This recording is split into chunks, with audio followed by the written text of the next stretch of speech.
Hello everyone. तो इस video में हम लोग करने वाले हैं बिहार बोर्ड क्लास 12th का इम्पोर्टेंट ऑब्जेक्टिव क्वेश्चन। क्योंकि अब आपके एग्जाम में एक महीना से भी कम समय बचा हुआ है, इसलिए अब हम लोग जितना भी इम्पोर्टेंट क्वेश्चन है जिसको सेलेक्ट किया गया है एकदम वीवीआई क्वेश्चन माना जाएगा, जो कि एग्जाम में आने का 99% एकदम चांस है कि यही क्वेश्चन आएगा।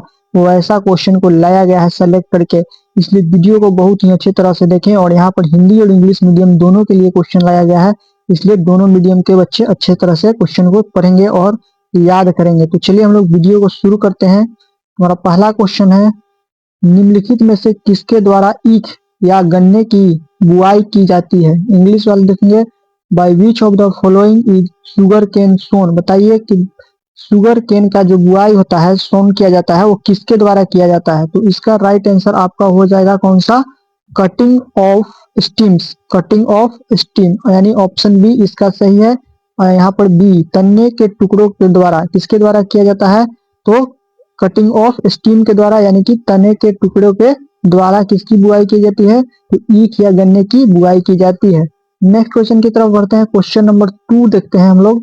क्वेश्चन नंबर 2 क्या कह रहा है, क्वेश्चन नंबर 2 कह रहा है, निम्नलिखित में से कौन SO2 के प्रदूषण से प्रभावित होता है। बताइए कि which of the following is affected by SO2 pollution, यानी SO2 के पोल्यूशन से कौन प्रभावित होता है, अफेक्ट होता है, उसका नाम बताना है। तो इसका राइट आंसर आपका हो जाएगा ऑप्शन बी, माइटोकॉन्ड्रिया। कौन सा, ऑप्शन बी यानी कि mitochondria.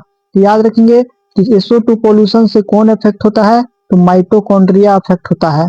Next question, question number 3 देखेंगे हम लोग।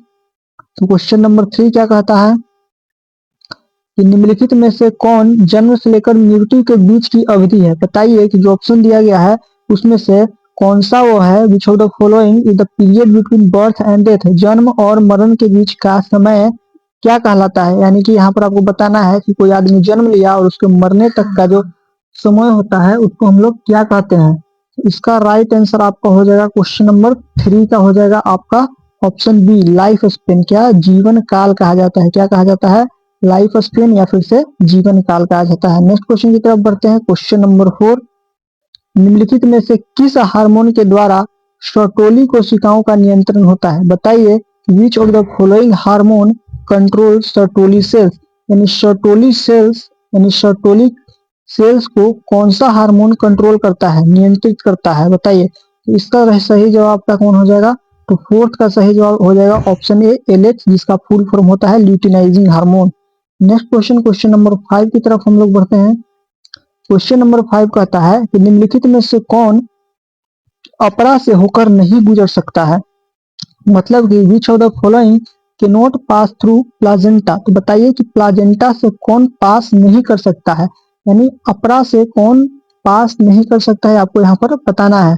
तो क्वेश्चन नंबर 5 का राइट आंसर हो जाएगा ऑप्शन ए, क्या, अल्कोहल, यानी कि ऑप्शन ए अल्कोहल हो जाएगा इसका सही। अल्कोहल प्लाजेंटा को पास नहीं करता है। नेक्स्ट क्वेश्चन की तरफ बढ़ते हैं। क्वेश्चन नंबर 6 देखते हैं। तो क्वेश्चन नंबर 6 हमारा क्या कहता है, निम्नलिखित में से कौन नई प्रजातियों के निर्माण का महत्वपूर्ण कारक है। बताइए which of the following is an important factor in the formation of new species.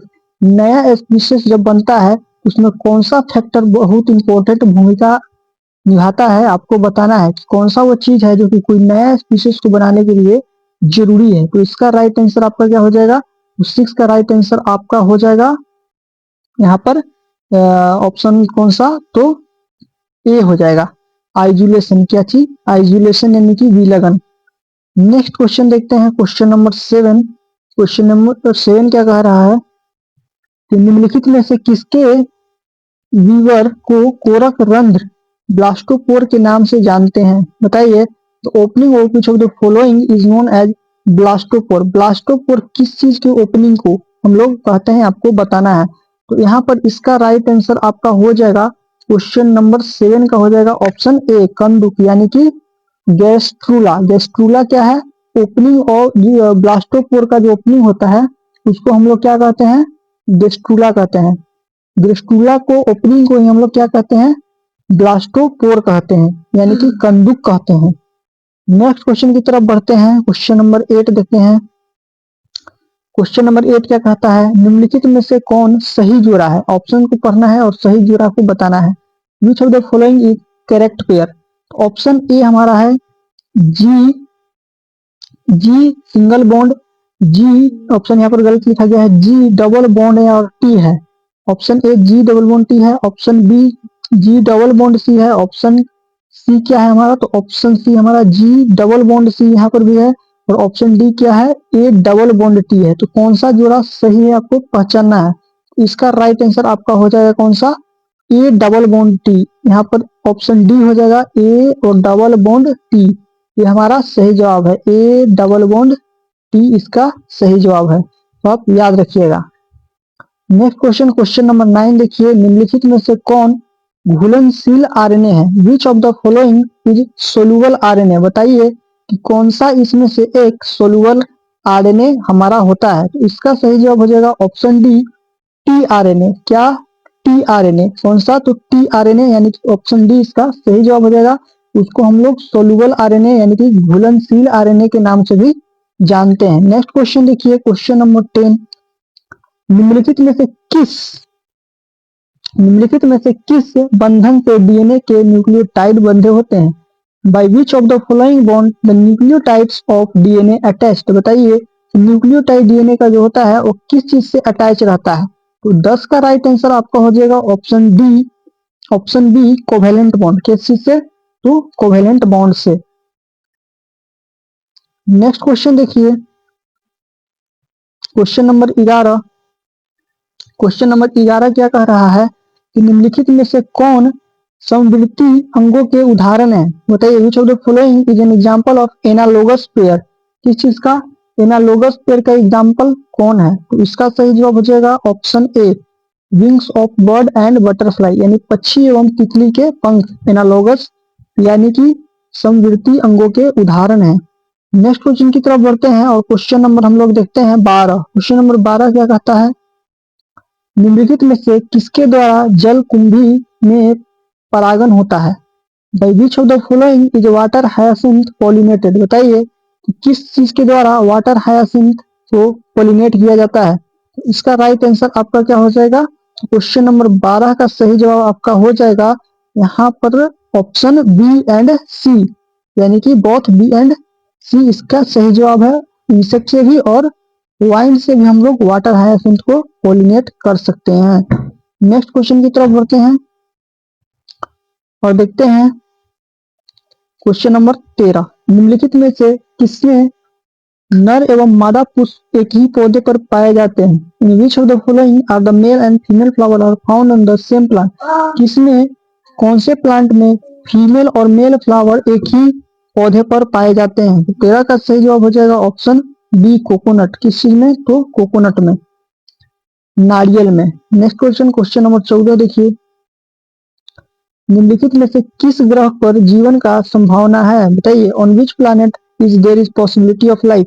किस ग्रह पर, किस प्लैनेट पर लाइफ का प्रोबेबिलिटी है कि वहां पर लाइफ को पाया जा सकता है। तो 14 का सही जवाब आपका क्या हो जाएगा, इसका सही जवाब आपका हो जाएगा ऑप्शन नंबर ए, यानी कि मार्स पर। कहां पर, मार्स यानी कि मंगल पर जीवन के पाने की संभावना है। नेक्स्ट क्वेश्चन देखिए, क्वेश्चन नंबर 15 16 देखिए, क्वेश्चन नंबर 16 क्या कह रहा है कि निम्नलिखित में से कौन पारिस्थितिक तंत्र के जैविक घटक है। बताइए कि which of the following is a biotic component of ecosystem. तो जो ऑप्शन दिया गया है उसमें से कौन सा हमारा बायोटिक कंपोनेंट होता है इकोसिस्टम का।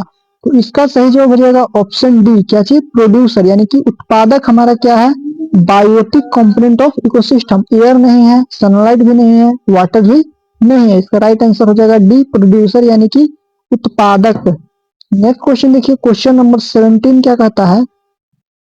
तो क्वेश्चन नंबर 17 क्या कह रहा है, क्वेश्चन नंबर 17 क्या कहता है। देखिए निम्नलिखित में से कौन समुद्री मछली है। बताइए कि which of the following is a marine fish. Marine fish का एग्जांपल कौन है बताना है आपको। तो 17 का राइट आंसर आपका हो जाएगा ऑप्शन सी हिल्सा। क्या, हिल्सा हमारा एक मरीन यानी कि समुद्री मछली होता है। मरीन फिश होता है कौन, हिल्सा। केटला नहीं होता है, मैंगूर नहीं होता है, सिंगीटी नहीं होता है। राइट आंसर हिल्सा हो जाएगा। नेक्स्ट क्वेश्चन, क्वेश्चन नंबर 18 देखिए, निम्नलिखित में से कौन कुनैन का स्रोत है। विच of the following is a source of quinone. तो इसका राइट आंसर क्या हो जाएगा?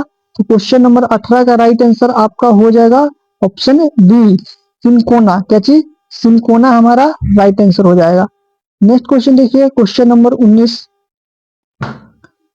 काष्ठीय आरोही लताएं कहाँ पाई जाती है? Where are woody lianas climbers found. बताइए कि हुडी लियनेस या फिर से क्लाइंबर्स कहाँ पाया जाता है? तो इसका सही जवाब आपका क्या हो जाएगा क्वेश्चन नंबर 19 का? तो इसका राइट आंसर आपका हो जाएगा option C, tropical rain forest में। कहा? उष्ण कटिबंधीय वर्षा वन में। कहा? उष्ण कटिबंधीय वर्षा वन में क्या पाया जाता है? तो आरोही लताएं मिलता है हम लोगों को। नेक्स्ट क्वेश्चन देखिए, क्वेश्चन नंबर 20, निम्नलिखित में से किसका प्रयोग फसली निम्नलिखित में से किसका प्रयोग फसली पौधों में उत्परिवर्तन हेतु करते हैं? बताइए, which of the following is used to induce mutation in crop plant. किस चीज का यूज करते हैं हम लोग क्रॉप प्लांट में म्यूटेशन करवाने के लिए? तो इसका सही जवाब क्या हो जाएगा? तो क्वेश्चन नंबर 20 का राइट आंसर आपका हो जाएगा ऑप्शन डी, सनरेज। किसका? सूर्य की रश्मियां का यूज हम लोग करते हैं किस चीज के लिए? म्यूटेशन कराने के लिए किसी भी प्लांट्स में। तो चलिए इस वीडियो में इतना ही, तो मिलता है नेक्स्ट वीडियो में।